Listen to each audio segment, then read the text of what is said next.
Good morning. I have no relevant conflicts to disclose. Primary COVID-19 vaccine regimens have rapidly established immunity and protection against COVID-19. However, over time, humoral immunity has waned, resulting in the risk for breakthrough infections. Additionally, the emergence of variants of concern with different degrees of immune escape challenge the effectiveness of pre-existing immunity from both vaccination and natural infection. I like this figure published in the New England Journal of Medicine by Dan Baruch, which really helps us to think about how we should shift our thinking of what we want to accomplish with future vaccination strategies. Initially, antibody response was very important because early on, antibody response and high titers was shown to be associated with decreased risk of symptomatic infection. However, over time, as immune escape has occurred, I think we need to start thinking more about how to optimize the cellular responses to continue to prevent severe disease, hospitalization, and death. And one way to do that, one future approach to both maintain our immunity might be to just stop boosting and rely on existing memory. The problem with that is that we have learned that additional doses of vaccination does in fact improve cellular responses, at least after the primary series, which is what was demonstrated in the pivotal mix and match study, where adults were boosted with either an mRNA or an Ad26 vaccine after having received the primary series in a heterologous or homologous fashion. And they were able to demonstrate that for nearly all the various different heterologous and homologous combinations, they were able to demonstrate increased CD4 T cell responses 15 days after boost in all but one combination. And that was the Ad26 homologous group because they already had very good T cell responses at baseline. Another possibility might be to, as they did in mix and match, give additional doses of the first generation spike vaccine boosters. We've sort of already started to move away from that, and I think for good reason, as demonstrated by the mix and match study, where again, each one of these panels represents one of the heterologous or homologous boosting combinations. The blue line is responses after boost to D614G, and the yellow line is responses to Omicron BA.1. And what you can see is not only are the titers lower 29 days after boost, but you're also seeing a more rapid decay from day 29 to day 90 against BA.1 than against D614G, confirming that additional doses of the original vaccines are producing suboptimal responses against variants of concern. So that's led us to update vaccines that now incorporate spike inserts for variants of concern. But there's still some outstanding questions. Does this strategy provide higher, more durable, or more broadly cross-protective responses? And can it overcome the obvious limitation of only protecting against the known antigenic space?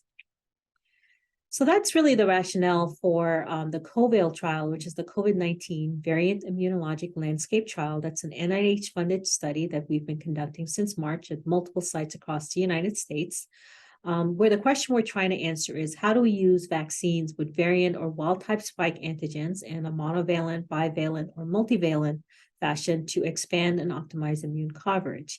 And it's really designed to look beyond Omicron and Omicron subvariants and really define how we can shift the immune responses to cover new variants as they emerge. It's a multi-stage trial, and for the purposes of this talk, I'll only be speaking about stage 1, which is the stage where we vaccinated participants with a Moderna platform vaccine. There were adults who had received any COVID-19 primary and boost series as defined by the CDC, either in a heterologous or homologous combination. We did stratify by age to make sure responses were similar between older and younger adults, which they were. And we also stratified by history of prior infection, understanding that hybrid immunity really does play a role in immune responses to subsequent vaccinations. There are 5 arms in this study that I'll focus on: the prototype arm, the Beta Omicron, the Delta Omicron, the Omicron monovalent, and the Omicron prototype arm. And 100 participants in each of these arms were vaccinated roughly 16 weeks from their last antigen exposure with a 50 microgram dose vaccine. The primary endpoint is immunogenicity, and this is one of the ways that we're looking at immunogenicity, where we're able to compare how the arms are doing at various different time points for each specific variant. So this is a line graph looking at the various different arms represented by each line at day 1, 15, 29, and 57 against D614G. This is against beta, against BA1, and against BA45. So one of the first lessons we learned in this trial was that all the arms performed really well against D614G, even though 3 of the 5 arms didn't contain the prototype sequence. And so that has led us to understand that future generations of vaccine may be able to exclude the prototype sequence and still cover very nicely against that part of the antigenic space. The other thing we saw was that everything did pretty similar except for prototype against the other variants. Prototype is the red line here, and you're starting to see some separation when you look at titers against beta, BA1, and BA45, with prototype showing lower titers, geometric mean titers at day 15, 29, and 57 compared to the other arms. And the other striking thing is that all the other arms are very, very similar, and none of them really emerged as better than the other, at least in previously uninfected participants at 2 months. Drilling down a little further, looking at the prototype BA1 bivalent vaccine, again in previously uninfected participants, we did in fact see much lower titers against BA1 and against BA45 compared to D614G. So each of these box groupings represents geometric mean titers at day 1, 15, 29, and 91.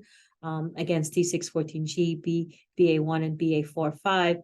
And as you can see, the titers are decreasing with more immune escape as you go from BA1 to BA45 compared to D614G. This is a way of looking at it, the data, which really helps to illustrate the benefit of giving a variant vaccine compared to prototype. So here, these baselines in black is actually the prototype vaccine. And what you're seeing is the geometric mean full rise from day 1 to day 91 for each of these variants against the baseline of a normalized to a baseline of the prototype vaccine. And you're seeing sort of a 1.5 to about 2 times improved geometric mean fold rise compared to prototype for any of the vaccine arms against any of the variants. This is a numerical way of what I just showed you pictorially, and I'll focus you down here on this box here, where again, we're looking at geometric mean ratios of the vaccine compared to prototype using ANCOVA modeling, which adjusts for baseline titers, age, and prior infections. And what you can see is any of these BA1 containing vaccines sort of has a 1.7 to 2 improvement in terms of the geometric mean titers we're engendering with these vaccines compared to prototype against the BA45 variant, and that's fairly similar to what we saw against BA1, although you arguably slightly better responses against BA1. And this is similar to some of the data that's been published by industry. I'll focus a little bit on the Moderna data just so we can compare apples to apples. When they compared prototype to their BA1 bivalent vaccine in their study, they did see again that higher titer with the BA1 bivalent compared to prototype. And additionally, that the geometric mean ratios that they were seeing of 1.74 and 1.66 were very similar to what we saw as well. They were also able to look at cross-neutralization against multiple Omicron subvariant and saw a similar pattern to us, which is that BA1 bivalent vaccine performs very nicely with a very nice boost against D614G, but then you're seeing sort of lower titers against BA1 and then lower titers against BA45 with that sort of 1/3 to 1/2, 2 to 3 times drop in titers. And there's some early data that is only in a press release, but I think it's worth mentioning of their BA45 bivalent vaccine compared to the BA1 vaccine data that I just showed you. And I think one of the most startling points that they saw, not startling, but the really interesting is that the benefit of hybrid immunity where having a history of prior infection after boosting with this bivalent vaccine, you saw much higher titers than those without a history of prior infection, although the geometric mean fold rise is much lower at 9.8 compared to 26.4 in those without a prior infection, suggesting that their baseline titers were probably very high to begin with. And this is similar to what we saw in our study.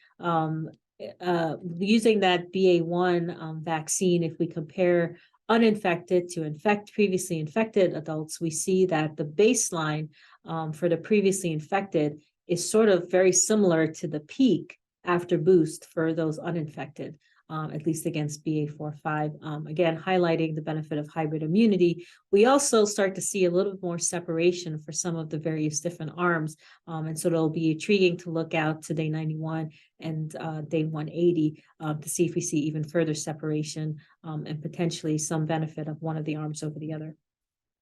And then the last thing I wanted to show you is a little bit about some of our antigenic cartography data. So antigenic cartography utilizes neutralization assays to map antibody responses to various different variants. And this sort of two-dimensional image uses the Newt data, where each one of these big square boxes represents a twofold dilution to tell you how variants relate to each other. You can then superimpose on top of that antibody neutralization antibody data to see sort of how a boost or an additional vaccine might change antibody responses. And so if this is someone's baseline and sort of this map in a three-dimensional fashion sits over the base so that each of these inflection points here over each of these variants represents the titers against those variants, then after a boost, you would want to see this entire landscape shift upwards, meaning that you have higher titers, and you might even want to see it flatten, which would be very optimal, saying that that boost was able to raise titers across the whole map and in a way that gave you antibody titers, or at least neutralizing antibody that could protect you against the entire space. So this is the most recent map based on some of the COVAIL data and others, which has allowed us to estimate where BA.4/5 sort of lands on that map, as well as some of the other variants relative to D614G, Delta, and Beta. And then this is some of the early data that we're generating where we can look at sort of how vaccines raise and flatten the map. We can look at non-infected versus infected participants. The group being below is baseline antibody landscapes. The one above is after boost, and you can see everything is raising these landscapes. So you're getting higher antibodies and, arguably more flat than at baseline. We can also look across platform and see that we're seeing a very similar results. And then looking at infected and non-infected people, we can also see that sort of where non-infected people end up after boost is the baseline for infected people, really, again, highlighting the benefit of hybrid immunity.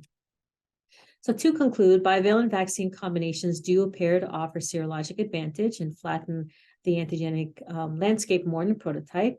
And these variant vaccines are also boosting so well to D614G, we can probably transition from vaccines containing wild-type antigen at all. And lastly, hybrid immunity seems to offer some really important clues as to what a broadly protective and durable response actually looks like. And it's probably related to expansion of memory and cellular immunity, which is the future directions of this study, and I think the future directions of all immunogenicity studies going forward. Thank you. These are all the COVAIL sites that have been involved in the trial, as well as some of our other partners across the country and in the UK who have helped us to compile and analyze this data. Thank you.